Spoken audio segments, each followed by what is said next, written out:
Good morning. If you want to see how I overhauled this Art Deco inspired television cabinet, stay tuned, because that's what we're going to do this week. The problem with family is that they're much more likely to tell you if something doesn't suit them.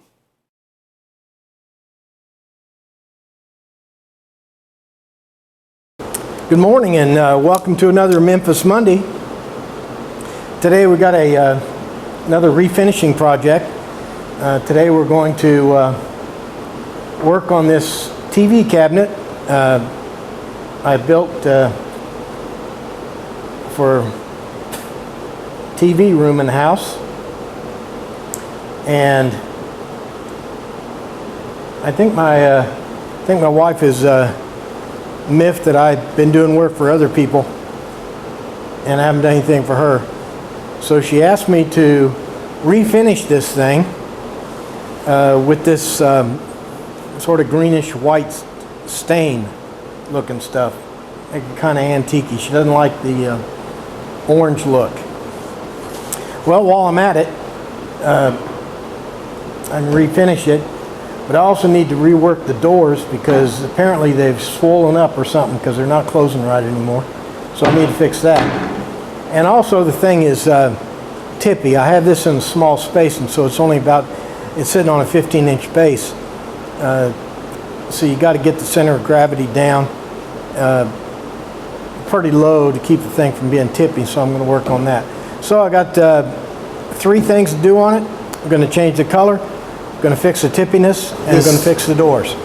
TV cabinet is tippy in the forward direction is because all the weight is on the front. But another reason is because the wheels that I had on it were only on 10-inch centers. But I'm going to modify the frame a little bit and spread those wheels out to 13-inch centers and see if that helps. If that doesn't do the job, then I'll have to rearrange some weight.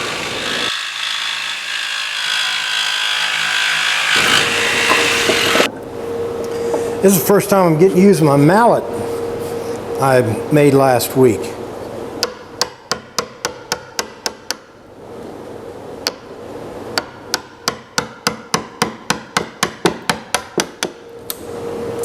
And it is really nice. You know, I might be too hyperactive to do it myself a whole lot, but I can see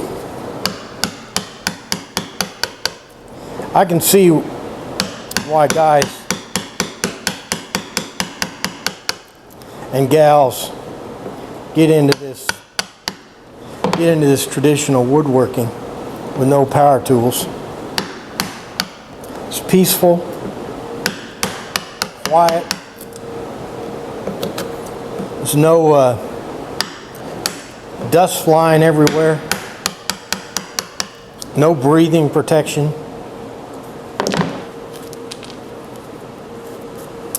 There's something kind of organic about it. Well, here's what we have. I've slid the wheels, reposition the wheels outward. They were 10 inches on center, and now they are 13 inches on center. The secondary tipping edge has been moved from 15 inches to 16.5 inches. So let's flip this thing over and see if we've solved any of the tippiness.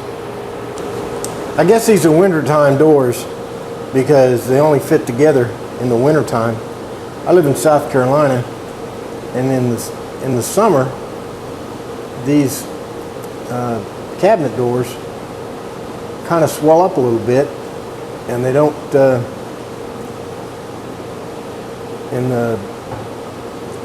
match together right. I overlapped them because I kind of knew about this problem. But how I'm going to solve it is I'm going to reposition the doors and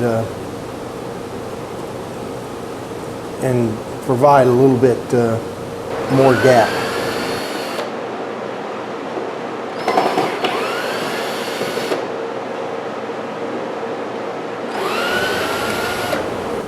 I reposition the doors. I put this little strip, this little spacer strip between the doors to keep the spacing right while I reattach the doors.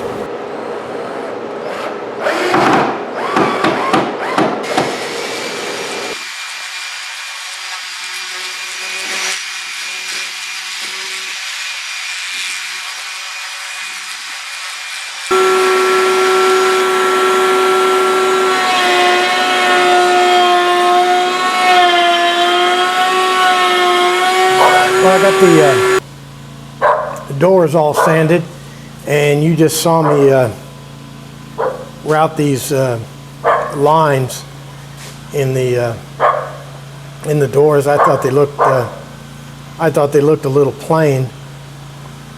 Unfortunately, these are the exact kind of designs that I don't really usually care for, because I needed to break this up a little bit, so I at least tied the lines together, and I'll be putting the door handles in these center squares, so that'll give it some continuity. Well, I'm making some pretty good progress sanding the cabinet down. I'm down to the cleaning the corners out right now.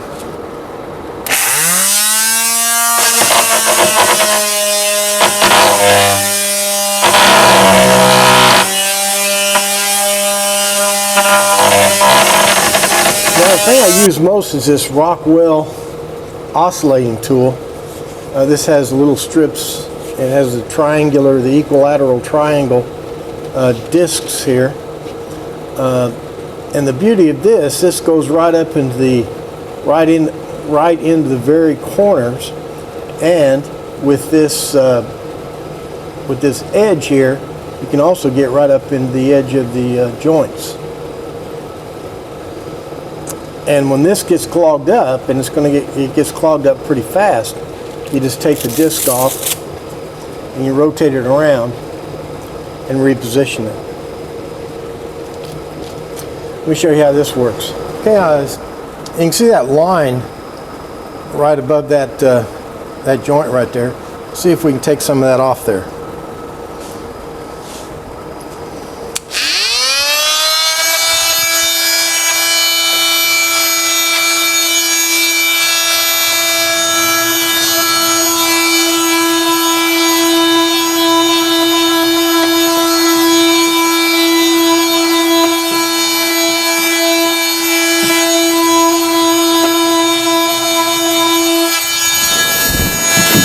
What I'm doing here is installing a 1/2-inch piece of plywood towards the bottom of the cabinet, and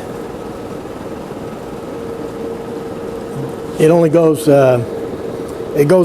up 22 inches towards the center. Now, the effect of this, the effect will be, is it will lower the center of gravity and also tend to center the center of gravity.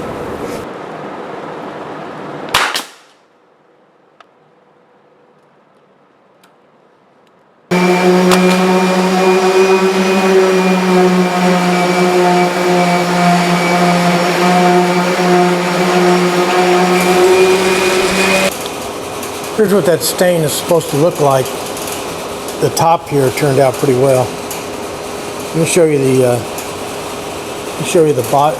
back of the doors. Here's the back of the doors. They turned out pretty good. But the more I'm in this business, the more I realize that woodworking and wood finishing are two different skills.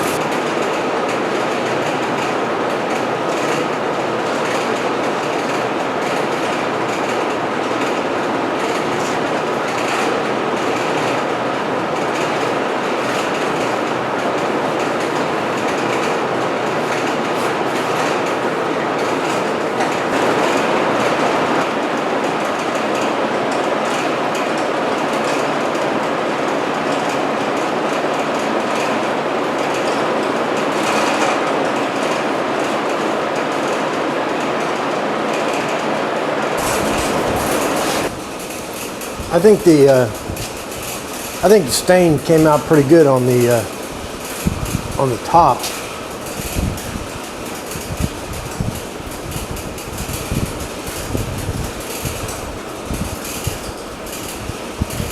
Let's go put some shellac on the doors. I'm finishing the TV cabinet with shellac. We've never fiddled with shellac. Might give it a try sometime.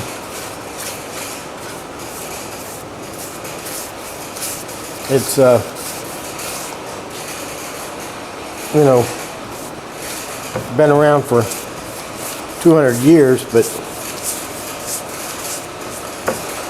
it's kind of been superseded by polyurethane.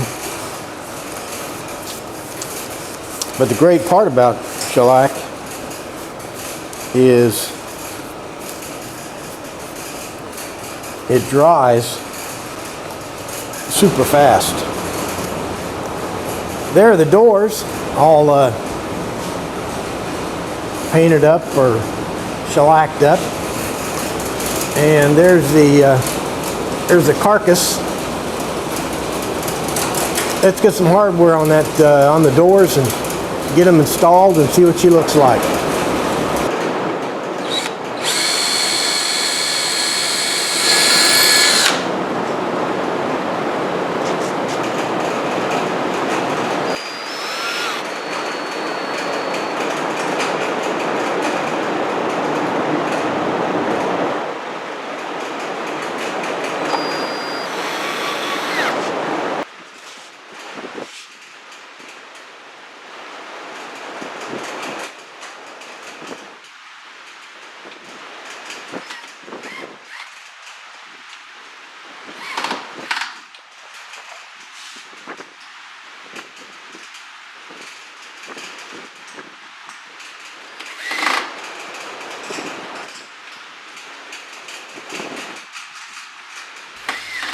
There you have it. Doors are on it.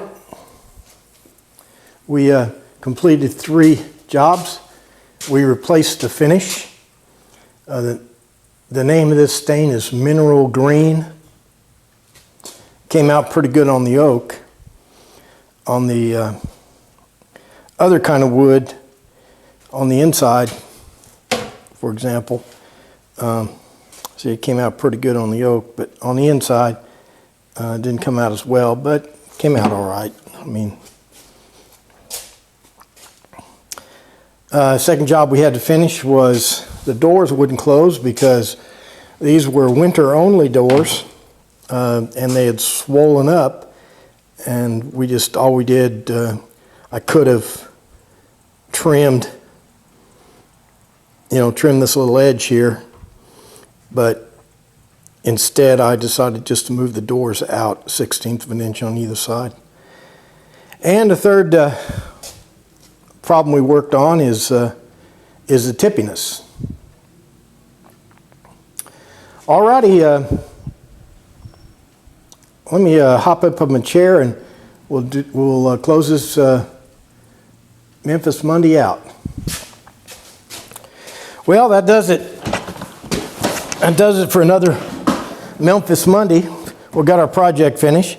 We had 3 jobs on this project. We wanted to change the finish from that orange looking maple stain we had on it to something lighter, and we chose this mineral green stain. I've really never used it before. It's like putting paint on. The second job we finished was we basically added a 1/4 of an inch spacing on the doors so that they close better. I built this in the winter time when the wood was was narrower, and in the summertime it swells up a little bit, and I made the tolerances too tight, so I just opened up the tolerances a little bit. And then the third thing we fixed was the tippiness. I increased the base by 4 inches, and I lowered the center of gravity by adding some weight to the rear and down low. And I also expanded, spread the wheels apart by 3 inches.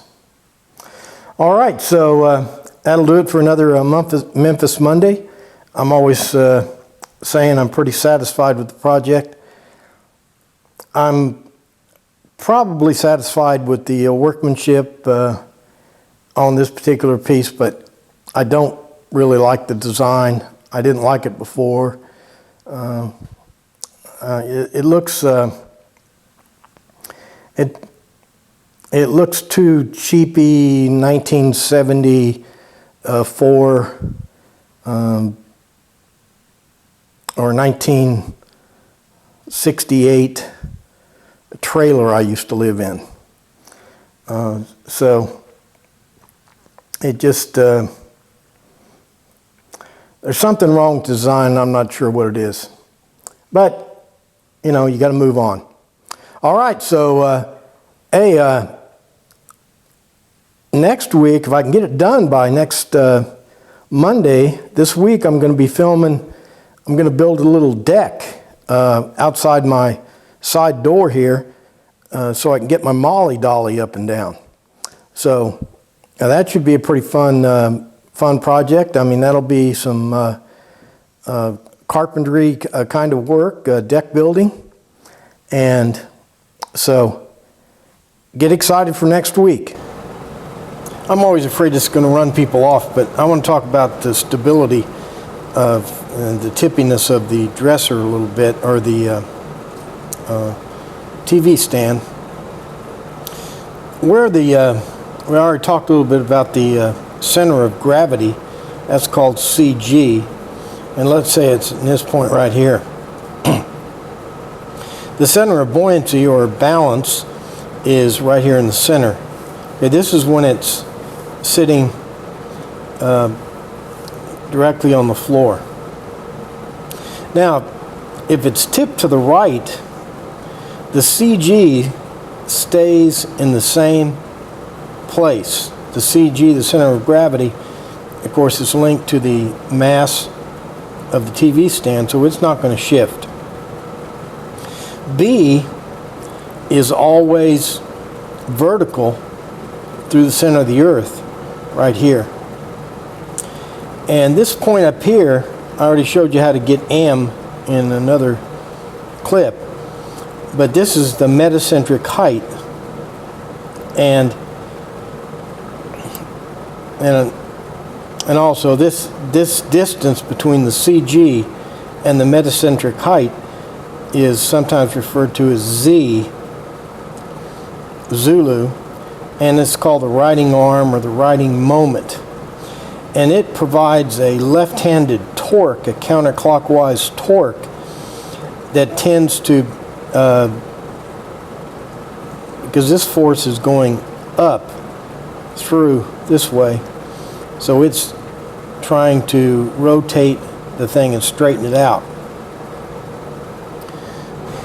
Okay, in the next drawing, if you continue to tip the cabinet, those 3 points we talked about, the center of gravity or the center of buoyancy, M, the metacentric height, and Z all merge into one point right there, where the line of the balance point here, which stays vertical, and the CG goes through the center line. Where they cross, right there, is where the item becomes tippy and unstable. Okay, now you come to the next drawing, the last drawing here. Now this is where the thing is actually tipped over. Now the metacentric height has dropped below the CG, and you actually have a tipping moment, a negative Z, and this is creating counterclockwise or clockwise rotation that is trying to tip the thing over. So you have a negative moment. So the bottom line to this soliloquy is that you want the CG as low as possible and at the center line. So as close to the center as you can get it and as low as you can get it. I've already increased the base. Another thing how you can increase the stability is by increasing the base. I've already done that by about 4 inches. But what I want to do now, what I'm going to do now is I'm going to actually add some weight to the bottom and low down on the cabinet to move the center of gravity more towards the center and a little bit lower.